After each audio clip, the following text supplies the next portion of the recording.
Everyone romanticizes growth. They imagine applause, admiration, respect, the cinematic moment where the world finally recognizes their evolution. But if you've actually begun to change, you already know the truth. When growth starts to bloom inside you, the world doesn't celebrate. It resists. Your energy shifts, and suddenly, the atmosphere around you thickens. Friends crack jokes that sting like veiled warnings. Family members lace their concern with subtle demands to stay the same. Colleagues grow quiet when conversations touch anything too real. Nobody admits it out loud, but you can feel it. Your growth is making them uneasy. And why? Because your transformation exposes what they've tried for years to bury. You've become a mirror they never asked for, reflecting their stagnation, their compromise, their half-lived lives. Most people don't want truth. They want anesthesia. They want you predictable, familiar, easy to categorize. The moment you outgrow that script, you stop being a friend in their story. You become a threat in their imagination. Here's the part no one tells you. Real growth is violent. Not in the way of fists or weapons, but in the way an earthquake is violent, shaking foundations, splitting the ground beneath the feet of everyone who thought it was safe to stand still. You didn't set out to threaten anyone, but the simple act of evolving unsettles the tribe. And the more you evolve, the lonelier you feel, because you are leaving behind the herd's comfort zone. You know it already. The more you question beliefs you once accepted blindly, the more others pull away.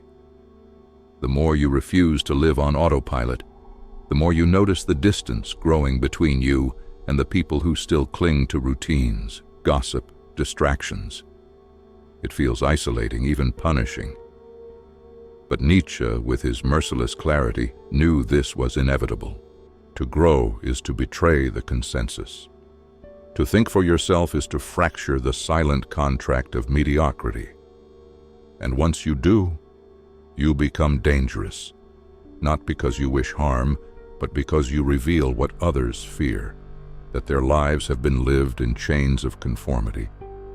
You don't even need to speak a word. Your silence, your presence, your refusal to shrink.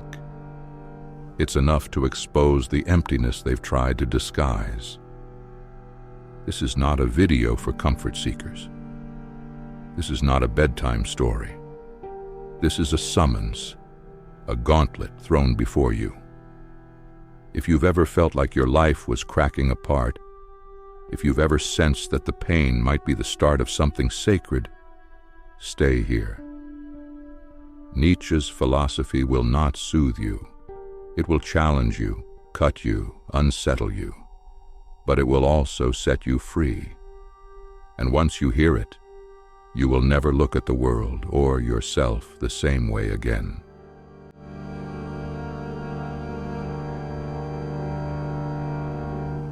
Most people live as worshippers of comfort. Their days revolve around predictability. The same alarm, the same commute, the same conversations repeated until death. They confuse safety with strength, stability with progress. But Nietzsche saw through this illusion. Comfort doesn't forge greatness, it breeds fragility. Nietzsche wasn't writing to entertain. He wasn't crafting slogans to decorate calendars. He was a surgeon of the human soul. Someone who cut into the flesh of existence and pressed on the wounds most of us spend our lives avoiding. And where did he go looking for truth? In the very place others ran from. Chaos, the abyss, the storms of life that rip away illusions and leave only raw essence. For Nietzsche, transformation was never about serenity or control. It wasn't found in polished routines, shallow mantras, or the performance of positivity. It was born in collapse, in pain, in the nights you thought you wouldn't survive. He knew what modern self-help refuses to say. chaos is not your enemy. It is the womb of creation. One must still have chaos in oneself to give birth to a dancing star, he wrote. And he meant it as law, not metaphor. Think about your life. When did you grow? Was it when everything felt calm, predictable, stable? Or was it when the ground gave way beneath you? When you lost the person you loved, when your plans crumbled, when you were forced to rebuild yourself with nothing but grit and trembling hands? Growth doesn't come dressed as comfort. It comes disguised as devastation. Nietzsche didn't glorify suffering, but he understood its alchemy. Suffering is the crucible that burns away illusions. Chaos is the forge that hammers out character, and those who endure it without running become rare, unshakable. The weak hide from pain. The strong transmute it. That is why, after you've survived what should have destroyed you, people look at you differently. Not because you're cruel or broken, but because they sense that you are no longer controllable. And here lies the paradox. What most people fear, the breakdown, the loneliness, the disarray, is exactly what builds a mind that cannot be fractured. Real strength isn't about looking happy while suffering. It isn't about pretending calm when you're breaking inside. Real strength is surviving the collapse, walking out of the fire and emerging sharper, harder, and infinitely more dangerous than before. That's why people react to you with discomfort. Not because you've harmed them, but because you've stopped recoiling from chaos. You've stopped begging for life to be easy. And in a world addicted to comfort, that makes you extraordinary.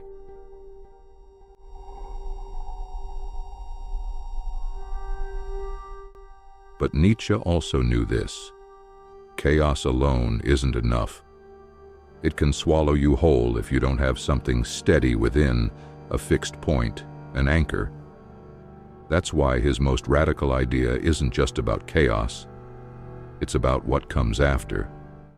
The moment he metaphorically kills God and lays the full weight of existence at your feet.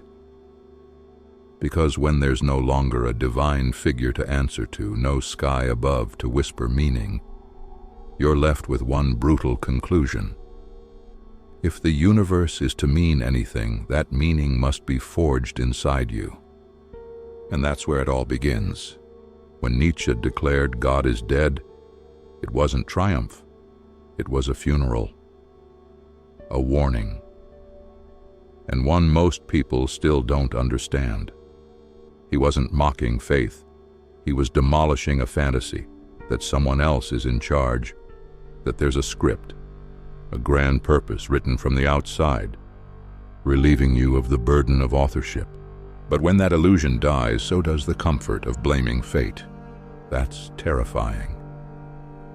Because it's much easier to believe that pain is part of some divine lesson. That loss has a cosmic reason. That someone, somewhere, will redeem your suffering. Nietzsche tore off that veil with merciless clarity.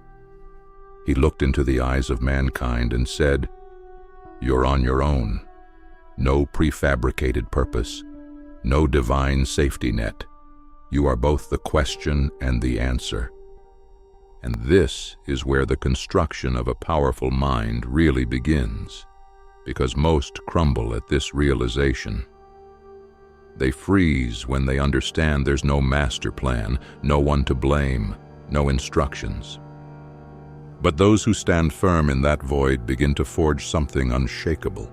Nietzsche throws you into the abyss, not to destroy you, but to force you to build wings, to create values instead of inherit them, to surpass yourself rather than obey. It's the beginning of brutal autonomy. And with it comes a new burden. Everything rests on your shoulders now. There's no forgiveness waiting, no savior on the horizon. Either you rise or you disappear. But here's the paradox: the very freedom that petrifies you is also your greatest weapon. When you finally grasp that no one is coming, something in you ignites. A fire that demands you get up, bleeding if necessary, and walk forward. You begin to think for yourself, feel for yourself, act. Not because someone else said it's right, but because you decided it is. In breaking from the crutches of existential dependence, Nietzsche clears the ground for something more daring, the birth of a new kind of being, one that doesn't conform to the rules of the masses, one that doesn't beg for approval or shrink to fit in. A being who creates their own morality, who transcends limits, who lives as a force of creation. A being so rare, so unyielding that their very presence unsettles others because it reflects what they've refused to become. Nietzsche had a name for this kind of human, the Übermensch. And if you want to forge a mind that no one can fracture, it starts here.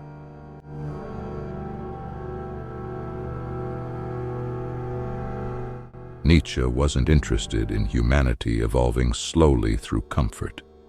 He didn't trust progress that came from obedience. What he envisioned was rupture, radical transformation, destruction as creation. And at the center of that vision stood the Übermensch, the overman. Don't confuse him with a superhero. This isn't about capes or powers. The Übermensch is a person who has stripped away everything binding the average man.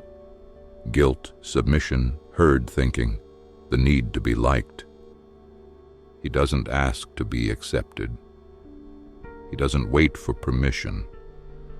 He builds his own inner code and lives by it, even if it pits him against the entire world. That's exactly why his mind becomes unbreakable. Because it doesn't rely on outside validation. It's not propped up by compliments or conformity. It's entirely self-driven, powered by an unstoppable will to shape the world according to its own design. Here's the core. The Übermensch doesn't adapt to life. He reshapes it. He doesn't ask, "Is this allowed?" He asks, "Does this honor me?" And that single shift in mindset alters everything. When you start seeing yourself not as someone meant to serve or obey, but as someone born to create, everything about you changes. Your thoughts, your habits, your presence. But this evolution comes with pain. To become that person, you'll have to sacrifice. You'll have to silence the parts of yourself that still crave praise. You'll have to face the ache of not fitting in. You'll have to carry the weight of building your identity from the ground up, with no script, no applause, no roadmap. And most people, they can't do it. They quit before they even begin. They retreat to the safety of recycled beliefs, of ideologies written by others, of rules that give them permission to stay small. The path to the Übermensch is solitary. Nietzsche knew that too well. He lived it, misunderstood, mocked, isolated from the very world he wanted to liberate. But that isolation didn't destroy him. It forged him. You need to understand this. The more your mind expands, the more distance you'll feel from the average person. The higher you ascend, the more you'll unsettle others. This isn't a sign that you're lost. It's proof that you're rising. If this content is making sense to you, click the subscribe button and support the channel. Thank you.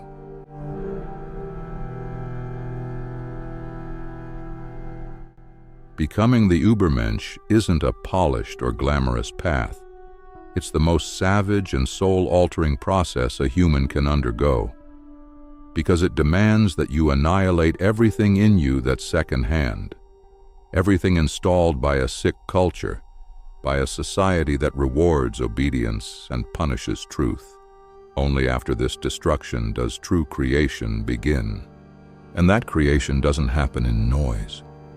It happens in stillness, in retreat, in the sacred isolation that separates the unshakable from the malleable.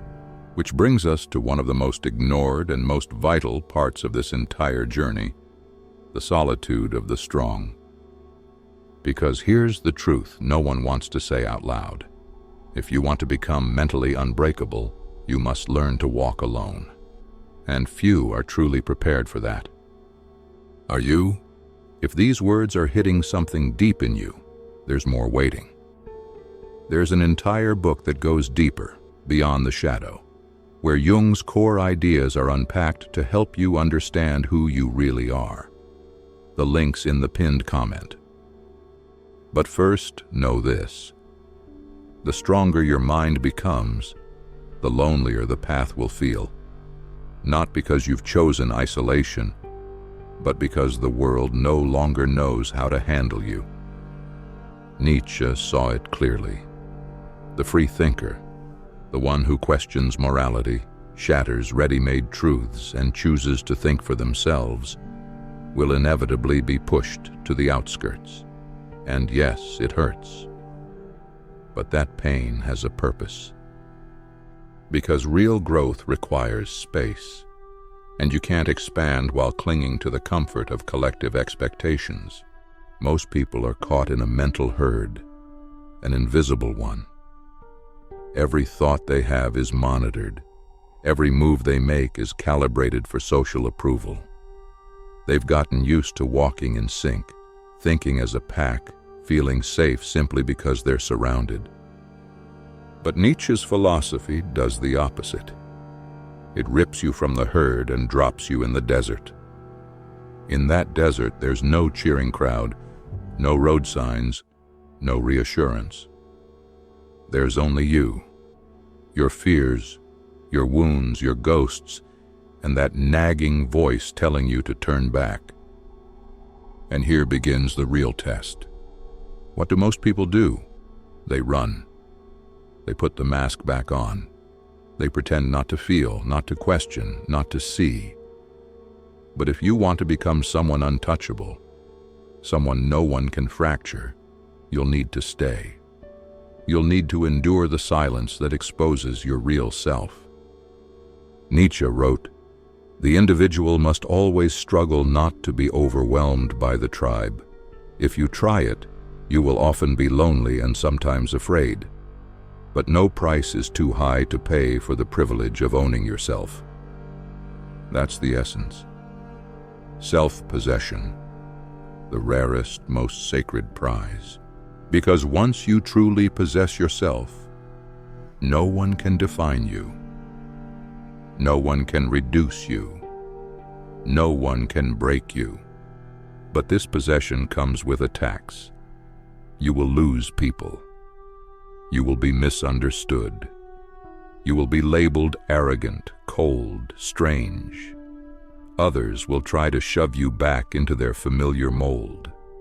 They'll call you broken just because you refuse to conform. But that's the cost of refusing to be domesticated, the price of not needing applause, the price of no longer living as someone else's mirror. Here's the raw truth. If you can't handle being alone, you're not ready to be free. Because all real freedom begins with abandonment, of illusions, of emotional crutches, of transactional relationships that keep you small. That's why Nietzsche saw solitude not as exile, but as privilege, a battleground where the real self finally emerges. And once this liberated mind opens its eyes, it starts to see what others cannot. And that leads inevitably to the next collision, the confrontation with collective mediocrity.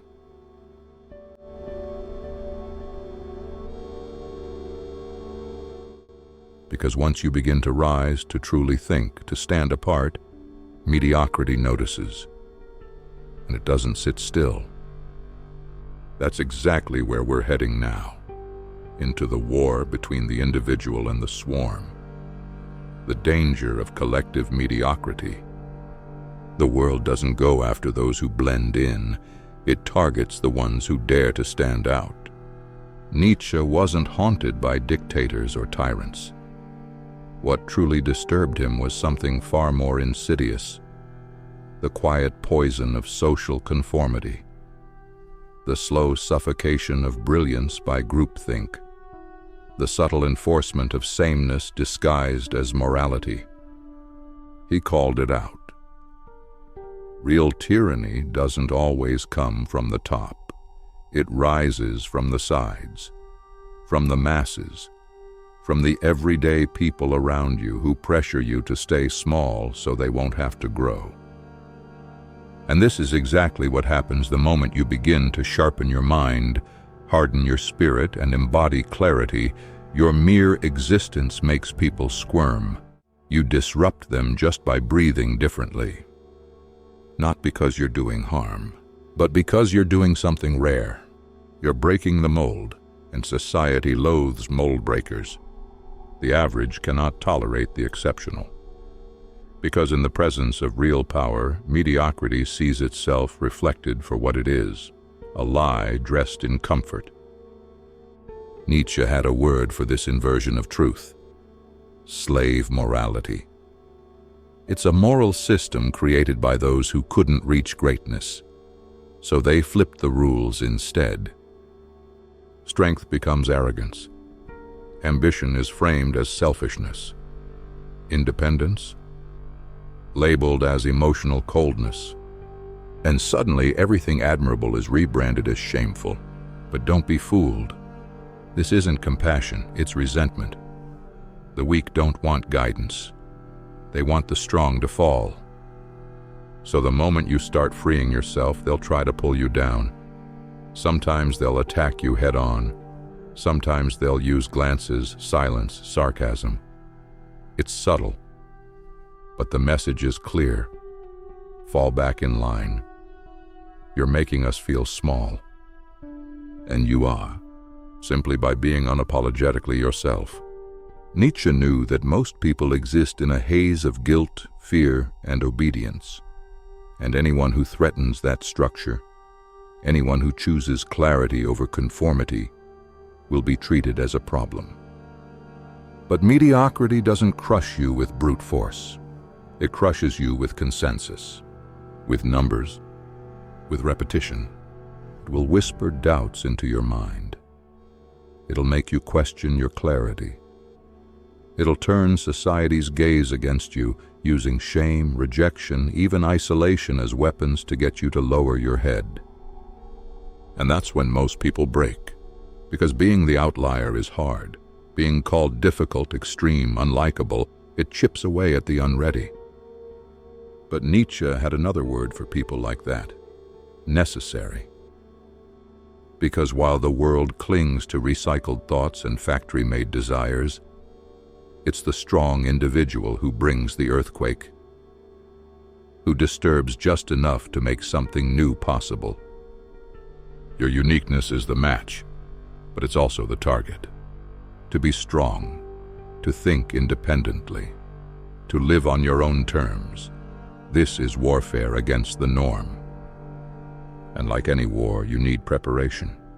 You need armor, but not weapons made of metal, ones forged in the mind. And that's exactly what we'll explore next. Because yes, there's a cost to developing a mind that rattles the room. But there's also a reward that no one can ever take away.